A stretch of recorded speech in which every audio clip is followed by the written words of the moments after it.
So ఇక్కడ Swaero circle ఏర్పాటు చేసి వీళ్ళకు ఫ్రీగా కోచింగ్ ఇవ్వాలి, గురుకులం కోచింగ్. 4th క్లాస్ పిల్లలు గురుకులం ఒక్కటే ఉంది కదా అవకాశం. సో గురుకులం కోచింగ్ ఇచ్చి ఈ 35 మంది కూడా సీట్లు వచ్చే ప్రయత్నం మనం చేయాలి.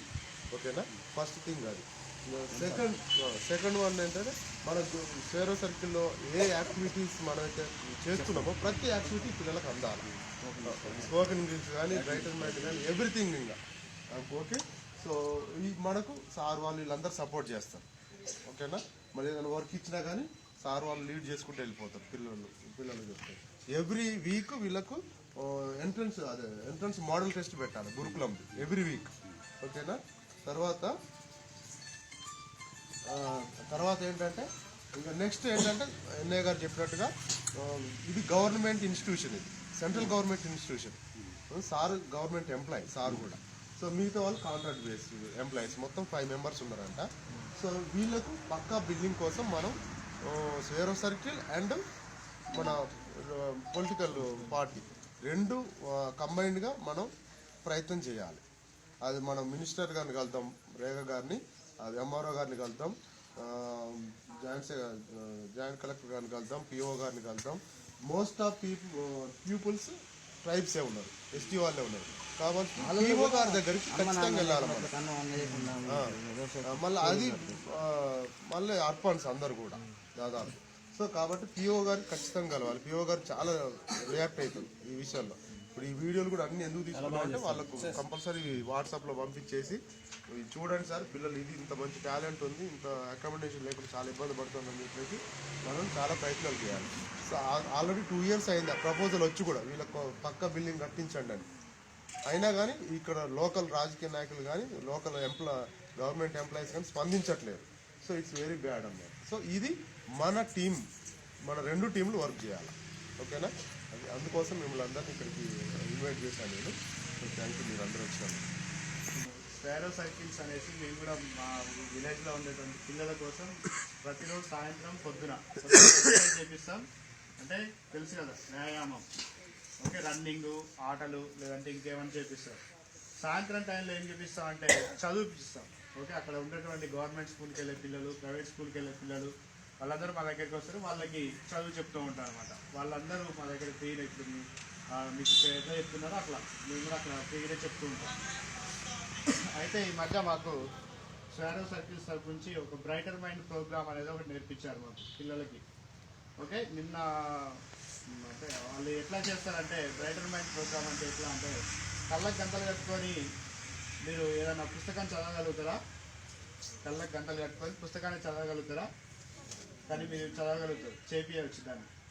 మీకు అదొక ప్రోగ్రామ్. అంటే ఇది ఏంటంటే బ్రెయిన్ని మంచిగా యాక్టివేట్ చేయడం అనమాట. మన పిల్లలకి ఇప్పుడు ఈ స్టేజ్లో ఉన్న పిల్లలకి లెఫ్ట్ బ్రెయిన్, రైట్ బ్రెయిన్ 2 రకాలుగా పనిచేస్తుంది. అదే పెద్దవాళ్ళకైతే ఈ బ్రెయిన్ అనేది పనిచేయదు. అంటే మనకి సామాన్యం ఏముంటుంది అంటే ఎడం చేతితో పెడితే ఏదైనా దొరకదు ఇక లెక్క పోతుంది అనేసి అంటారు. సో అది ఎందుకు వచ్చింది అంటే మనం ఎక్కువ శాతం రైట్ హ్యాండర్స్ ఉంటాం, లెఫ్ట్ హ్యాండర్తో ఏది పెట్టినా కూడా మనకు గుర్తుండదు.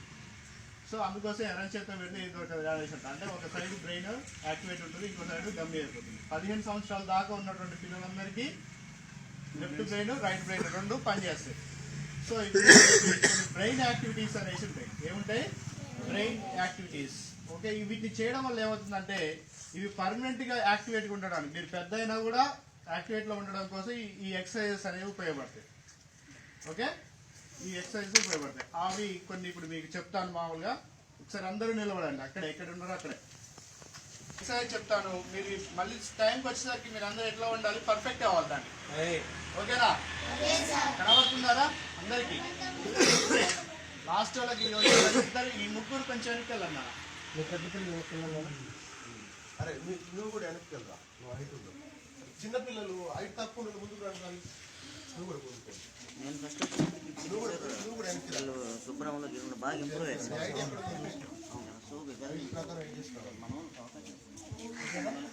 అక్కడ చిన్నాడు మీరు స్టడీ చేస్తామని చెప్తా. అందరు చేతులు పెట్టండి, పెట్టరా? 2 కలపండి, వేరే విడదీయండి. పెట్టారా? పెట్టారుగా? పెట్టారా? ఇప్పుడు ఈ తమ్ము ఫింగర్ ఉందా? ఈ తమ్ము ఫింగర్ ఒకదాని చుట్టూ ఒకటి తిప్పాలి 6 times. చెప్పారా? ఎవరు చెప్పారు? Right right. అగైన్ అది హార్ట్ఫుల్ టెస్ట్ వాళ్ళు ఇది కూడా bright remind separate reverse anticlockwise reverse గా 6 times. అగైన్ దిస్ ఫింగర్ ఒక ఫింగర్ ఇంకో ఫింగర్ టచ్ అవ్వద్దు. అగైన్ థర్డ్ వన్ నువ్వు కూడా తిప్పు. టచ్ అయినా ఇప్పుడు ఏం కాదు కానీ మాక్సిమం టచ్ కాకుండా ప్రాక్టీస్ చేస్తా ఉండాలి. అగైన్ దిస్ వన్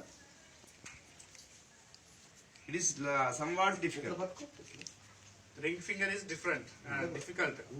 ఓకే, ఈ ఉంగర పేరు ఉంది కదా కొంచెం క్రిటికల్ గా ఉంటది. ఇంకా ప్రాక్టీస్ చేస్తే యూ విల్ లెర్న్. రైట్. ఓ కంప్లీటా? సెకండ్ యాక్టివిటీ ఏంటి చెప్పండి. సెకండ్ ఏం చెప్పారు? Yes. Yes. Sun break fast. It is called sun break fast.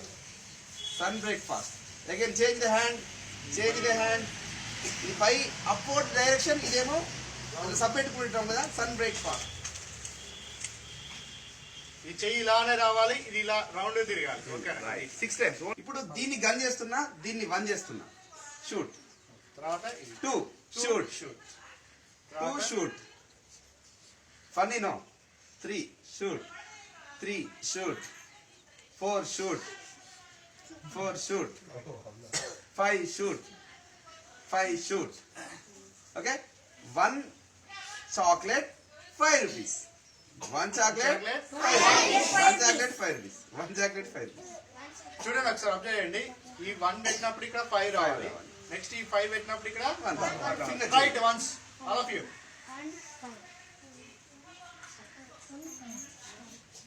Me perfect అయినా ఇంకా వేరే ఎక్సైజ్ చెప్తాం.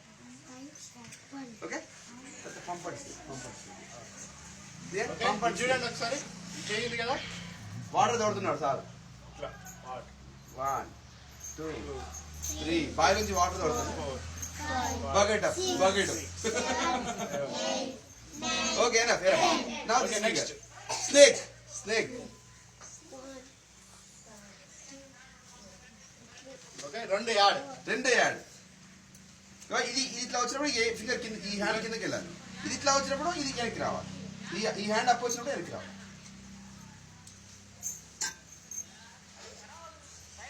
అంటే nothing but here we are giving the 2 different commands to the 2 different hands.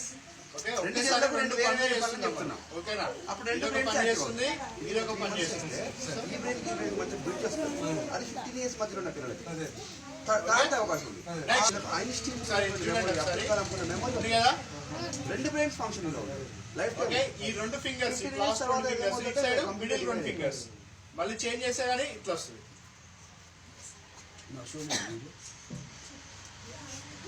నేను చేస్తున్నానా? మీరు వినే ఉంటారు జై పలానా వ్యక్తి, జై పలానా వ్యక్తి. ఈయన మోహన్, జై మోహన్ అంటే మోహన్ వర్ధిల్లాలి, మోహన్ వర్ధిల్లాలి. జై కరుణాకర్ అంటే కరుణాకర్ వర్ధిల్లాలి. భీమ్ అంటే జ్ఞానము అని అర్థం. భీమ్ అంటే ఏంటి? జై అంటే వర్ధిల్లాలి. జై భీమ్ అంటే జ్ఞానం వర్ధిల్లాలి. మరి ఎందుకు జ్ఞానం వర్ధిల్లాలి అంటే మనం అజ్ఞానంలో ఉన్నాం కాబట్టి జ్ఞానం వర్ధిల్లాలి. అజ్ఞానం ఏంటి అంటే మన జీవితంలో సమస్యలు వస్తాయి. మన జీవితంలో వచ్చిన సమస్యకు ఆ దేవుడు కారణం, ఈ దయ్యం కారణం, లేదా ఇది పలానా వాస్తు కారణం అనుకోవడం అజ్ఞానం. అజ్ఞానమే కాదా? సో అది అజ్ఞానం కాబట్టి జ్ఞానంలోకి రావాలి. ఇంకా మనం ఏమనుకుంటాం, మనకు జరిగే అన్నింటికి ఎవరో కారణం అనుకుంటాం. అవునా కదా? మీ ఇళ్లలో మెయిన్గా కొంతమంది పేరెంట్స్ ఉన్న వాళ్ళైతే వాళ్ళు ఏమనుకుంటుంటే వాళ్ళు చేతబడి చేయించారు, లేదా ఈ దయ్యం పట్టింది, గాలి పట్టింది, భూతం పట్టింది అనుకుంటారు కదా. ఇదంతా అజ్ఞానం. ఈ అజ్ఞానంలోంచి జ్ఞానంలోకి మనం రావాలి కాబట్టి జై భీమ్ అనాలి. మనం ఏమనాలి? సే లౌడ్లీ జై భీమ్, జై భీమ్, జై భీమ్. Very good. కలిసినప్పుడు ఏమనుకోవాలి? జై భీమ్ అనుకోవాలి. ఎందుకోసం భీమ్ అనుకోవాలంటే మన జ్ఞానాన్ని మనం డెవలప్ చేసుకోవడం కోసం. ఏం డెవలప్ చేసుకోవాలి? ఉదాహరణకు నేనున్నా, నా జీవితం అసలు అంతా బాగలేదు, మా నాన్న ఒక తాగుబోతూ, ఇంకా మా సంథింగ్ ఏదో అనుకున్నప్పుడు మరి నా జీవితం బాగుపడాలంటే నేనేం చేయాలి? పిల్లల నుంచి రాని అన్న అసలు ఏం చేయాలి? నేను ఏదో ఒక మతం గుడికి పోతా. ఉదాహరణకు ఒక మంచి టెంపుల్ ఉంది అనుకుందాం, రాముల వారి టెంపుల్, కృష్ణుడి టెంపుల్, ఆంజనేయ స్వామి. ఆ టెంపుల్లోకే పోయి ఆ దేవుడికే పూజలు చేస్తా ఉంటాయి. నా జీవితం మొత్తం బాగుపడుతుంది. బాగా తెలుసు ఏం చేస్తారు పోతా అంటే చదువు మాత్రమే మనిషి జీవితాన్ని మారుస్తుంది. చదువుకుంటే ఏమొస్తుంది? జ్ఞానం వస్తుంది. ఏమొస్తుంది? జ్ఞానం వస్తుంది. అప్పుడు మనకి ఏమర్థమైంది? నాకు హెల్త్ బాగాలేదు, ఇంకో డాక్టర్ గారి దగ్గరికి వెళ్ళాలి నేను. అనే జ్ఞానం నాకు వస్తుంది. ఎట్లా వస్తుంది? చదువురాదు అనుకో, తాయిత్తు కట్టించుకుంటే తగ్గుద్ది, ఈ మంత్రగాడి దగ్గరికి వెళ్ళి తగ్గుద్ది, ఇగో ఇది వెళ్తే తగ్గుద్ది అని నేను అనుకుంటా. అప్పుడు నేను అజ్ఞానంలో ఉన్నా కదా. అజ్ఞానంలోంచి నేను జ్ఞానంలోకి రావడానికి నేను చదువుకోవాలి. చదువు ఒక్కటే మనల్ని డెవలప్ చేసేటువంటి మార్గం, అవునా కదా? ఇవాళ మీరు ఇక్కడ కనపడుతున్న వ్యక్తిని ఏమని పిలుస్తారు? మరి ఒక అతను పొలం దున్నుతా ఉంటాడు, అతను ఏమంటారు? రైతు అంటారు. అతని పేరు పెట్టి పిలుస్తారు. సంథింగ్ ఒక కొట్లో అమ్ముకునే వ్యక్తి ఉంటాడు, ఆయన ఏమంటారు? అంటారు. ఆ లేడీస్ అయితే ఆంటీ అంటారు. మరి ఇక్కడ కనపడే వ్యక్తిని సార్ అని ఎందుకు అంటున్నారు? చదువు చెప్తున్నాడు కాబట్టి. అంటే చదువు చెప్తున్నాడు అంటే చదువుకున్నాడు కదా. అంటే చదువుకొని మనం చదువు చెప్తే సార్ అని చెప్పంటారు కదా. అక్కడ ఒక సార్ కనపడతా ఉన్నాడు. మరి సార్ని మనం మేమందరం సార్ అంటున్నాం, ఎందుకంటున్నాం? సార్ చదువుకొని డాక్టర్ అయ్యారు. అక్కడ ఒక సార్ ఉండు, ఆ సార్ మేము అందరం సార్ ఉన్నాం. సార్ స్కూల్లో టీచర్, సార్ ఐ మీన్ స్కూల్లో టీచర్ కాబట్టి సార్ని మేము సార్ అంటున్నాం. సో ఇట్లా చదువు చెప్పినా, చదువుకొని ఉన్నతమైనటువంటి స్థానంలోకి వెళ్ళినా మనం ఏమంటాం? సార్. మరి మిమ్మల్ని అందరినీ ఏరా పోరా అని అట్లా అనాలా? సార్ మేడం అని పిలవాలా? అంటే సార్ మేడం అని పిలవాలంటే మీరందరూ ఏం చేయాలి? ఎవరు బాగా చదువుకుంటారు? ఓ వెరీ గుడ్, వెరీ గుడ్. నేను వెరీ గుడ్ మా. చదువుకోవాలి, బాగా చదువుకోవాలి. చదువుకుంటే మిమ్మల్ని అందరినీ సార్ మేడం అంటారు. మీ ఇక్కడ ఎవరైతే చదువు చెప్తున్నారో సార్ ఉన్నారుగా, సార్కి మంచి పేరు తీసుకోవాలి రావాలి. సార్కి వాళ్ళ పండగ అంటే అందరూ ఏమనుకుంటారు?